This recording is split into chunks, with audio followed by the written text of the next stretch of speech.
guys, welcome to Mom Jeans and Crime Scenes. I'm Trish, and it has been a little while since I have filmed anything, so I am sorry. I've been taking care of some family stuff and just a lot going on in the holidays and everything else. So I have some updates I want to give you.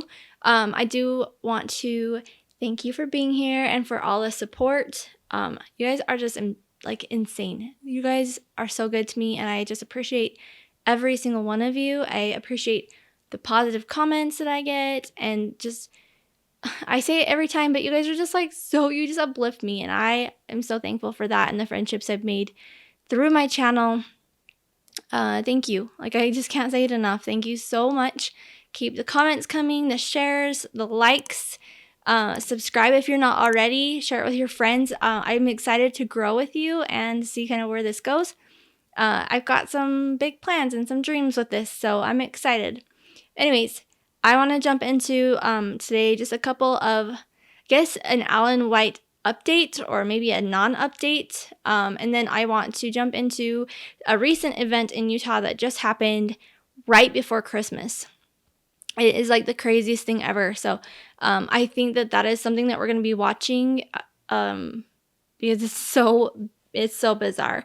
So let's jump into Alan White because I feel so guilty. I have not said a word about him for a few weeks, but he is in my heart still. So we're going to talk about Mr. Alan White and kind of get his face and name out there again, because there is somebody out there that knows something.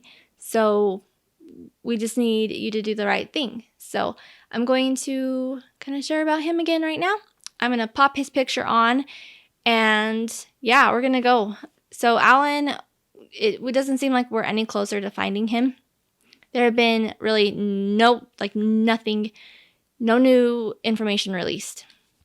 He was updated from missing to endangered, but they still haven't said why they feel like he is endangered. They're just not saying anything about it. But he was last seen October 22nd. He went to the gym early in the morning. He left the gym, and then they've got him on camera. They've got him on camera leaving the gym. And actually, I read something that I'm really kind of confused about, but it almost seems like while he was at the gym and possibly leaving the gym, he was wearing a gray tank top. But when they saw him a few minutes later getting gas, he was wearing a red tank top. So at some point, he changed his shirt from a gray shirt to a red shirt. So I don't know why that just it's weird to me. But anyways, he did change his shirt for whatever reason. I'm not sure. Maybe he was planning on meeting somebody right after getting gas, but he pumps gas into his vehicle. He goes into the store. He exits the store. They have this on camera. And he drives away from the parking lot, and he does go the direction that would take him home. So it's interesting that he did not make it. He should have been home within a few minutes from that point. So after that, there's just nothing. There's no contact with him. He's one of those go-getter businessmen. He does not miss his meetings. He doesn't miss his appointments. He had a meeting that was extremely, extremely important to him, and he was supposed to be home on time for that Zoom call, and he wasn't. He did not make it. So that's definitely a red flag. His brother found a to-do list for that day that his brother needed to knock out. So it just doesn't seem like he would go missing on his own. Also, he's really was heavily invested in his niece's wedding. He'd already met up with her to surprise her about getting a wedding dress because she's in Texas with him and her family's out of the state. And with COVID and travel restrictions, they weren't able to be there to help her pick out a dress. So she was really bummed out about that.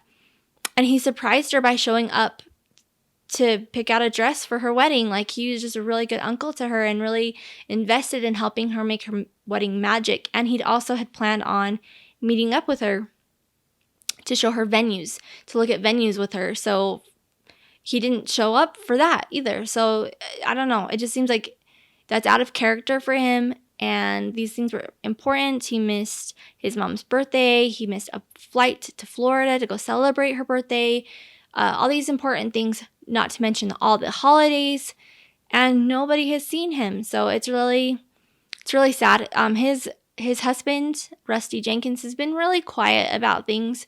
His family seems to really defend him. Like, they're not, it doesn't seem like they're too concerned that he could have done anything, that he's really upset about Alan's disappearance. So at this point, I'm just not there to even consider that he did something to Alan. There's not anything that would suggest that to me at this point.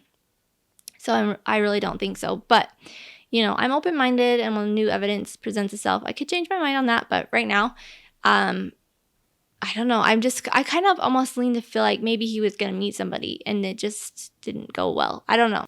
So his rented car was found on the 5800 block of Kitty Street in the Dallas, Texas area. So it was a vacant lot between some bushes or some brush. The keys were located in the car. However, nothing has been said about his phone. I haven't heard anything if they found it, if there was a ping there, nothing. I've not heard anything about his phone. It does seem like I would think that he would have his phone with him. He's a businessman. It seems like he's probably wants to stay connected, but maybe going to the gym, he wouldn't take it. I don't know. I take my phone with me just to get my gym bag. That's another thing that he had was a two-toned, I think it was navy and maroon gym bag. Nothing. I've heard nothing about if that was recovered, if it was still in the car, if it's missing. They were just not really saying anything about it. And like I said before, I mean, at first I really thought it was the hijacking. That was really what I thought was going on. But the car was found in full condition. Like, when you hijack a car, they typically take it to a chop shop, right? And then they part it out because that's just kind of how they do it. So I don't think that he was hijacked at this point anymore. But yeah, it's weird. It was 15 miles away from his home. The neighborhood that it was found, it's the Highland Hills area, does sound like it's known to police and known to the neighbors, the people in the Highland Hills area. Not really sure exactly what they mean by that. To me, that suggests that maybe there's more crime in that area than normal. But I could be wrong. I was trying to dig into finding out more about that area, but I really couldn't. What I can say is it just looks like there's not a lot around there. I will put some pictures on here so you can kind of see the area. But yeah, I don't know. It's just weird. If anyone has any information, they're asked to call Detective Eric Barnes at 214-283-4818. I will post that number here on the screen. And yeah, there's a $20,000 reward if it leads to bringing Alan home. I would say that's a pretty big chunk of change, you know. So maybe that will make somebody a little bit braver about talking about what happens. So I really just hope that they can get some answers for his mom and his husband and his family. They're just heartbroken about him. So yeah, hopefully we can hear some more about that soon. Okay, so in Springville, Utah, a man was arrested on December 23rd for murdering his mother. So he's 23-year-old Mike Lopez. They were getting ready to have dinner with his two younger sisters, both 14 and 17. They sat down at the table, and Mike came in with a shotgun. And it was a shotgun that he'd actually just bought the day before or a couple days before with his younger sister. His 14-year-old sister was with him when he bought the weapon. He came in to the kitchen.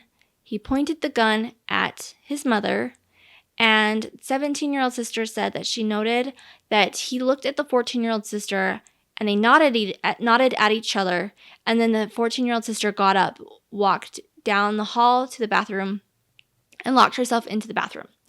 So the 17-year-old sister was like, well, I don't think this gun is loaded. So she got up and walked down to the bathroom to just check on her sister. And she hears her mom say, I know that you're going to kill me, but I love you anyway. And as she heard her mom say that, she turned around. That kind of startled her. And she witnessed her brother shoot her mother in the head. I actually believe it was the neck. Like, it was horrible. So she witnessed her mom being shot. And the 14-year-old sister came out of the bathroom at that point, went over and was kind of caressing her mom's hair. And then her and the Mike Lopez, the guy that shot mom, they start dancing like a victory dance.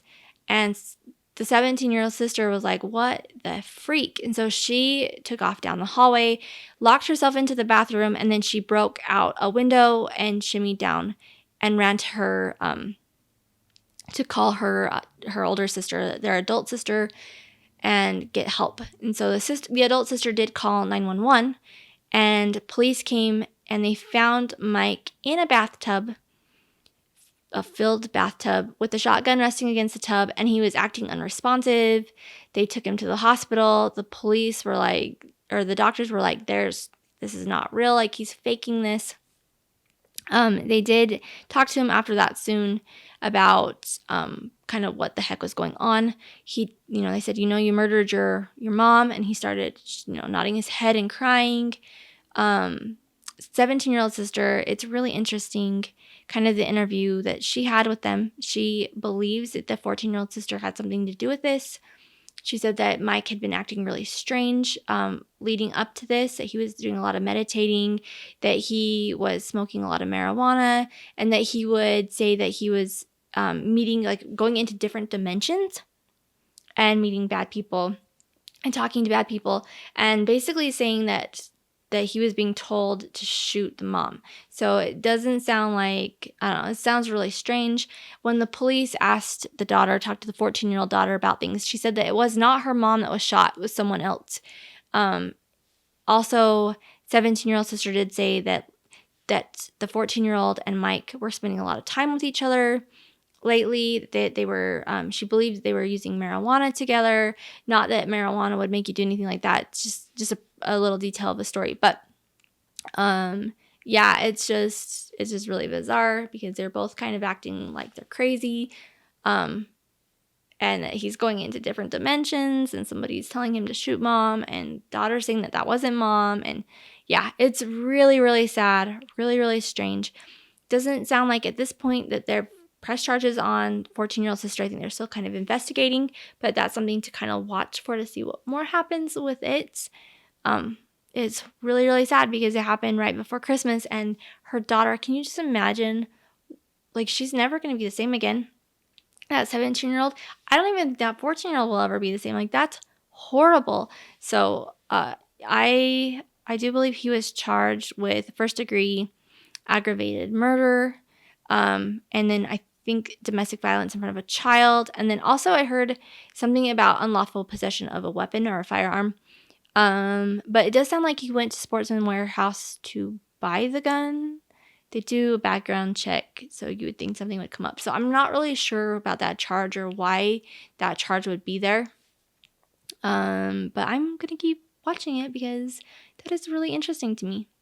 But yeah, the detectives did say that they believe he's very dangerous. He's proved that he's not scared to harm other people. So it sounds like that he's probably going to be hopefully in there with no chance of ever getting out ever again. As that progresses, I will keep an eye on it, and we'll kind of just see where it goes, if it goes to trial, and kind of follow that, because it's really weird. It kind of reminds me of like Chad and Lori Daybell in a way, because it's just so strange, like the thought process that's going on there. I don't know. It's really weird, and it's a really sad story, and there is a GoFundMe that I found. I'm going to try to dig more into that before I post the GoFundMe to make sure that it's real, that your money, if you choose to donate, is going to that family. But I want to make sure that we get them taken care of. So I will dig more into the GoFundMe. So if you see that link pop up here, definitely, if you want to and you can, help them out. That would be awesome.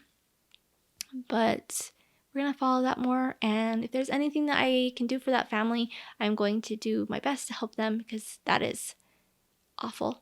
So yeah, those are just the updates I've got going on today. I have been working on, sorry guys, I keep losing my voice. I don't know what my deal is. I think it's this cold, dry air. But I do have a few stories coming up. Actually, I've got a lot. I'm going to be doing one on Alexis Sharkey again, just kind of a quick update and a rant, because I'm super freaking irritated about the situation with that. And we're going to talk about it. Also, I am working on Riley Powell and Breezy Otterson. If you Ottinson. If you have not heard about them, it is holy cow. That story is crazy. I'm going to be doing a video on that very, very soon. Like, watch for it in the next few days. I'm going to do something for Echo Lloyd. And then I've got a few others that I'm working with some families, and we're going to do the stories for them. Yeah, so lots coming. I'm going to be doing some lives. I did have a friend say that he might help me with one of the lives. So I might be bugging him soon to see if that offer is still on the table and if he's willing to help me do a live, my first one, so that I'm not totally blowing it, because I probably will. But anyways, I have my niece here. I'm going to go hang out with my family. I hope that you guys have a very lovely night. Thank you for being here. And like I said before, if you're not already subscribed, please subscribe to my channel. Like, we've got lots going on. I love your thoughts. I love the kindness that I see in the comments. You guys are like super amazing community. I'm just I'm just blown away because you guys are super, super sweet. And yeah, I'm going to go now. So you guys have a good night.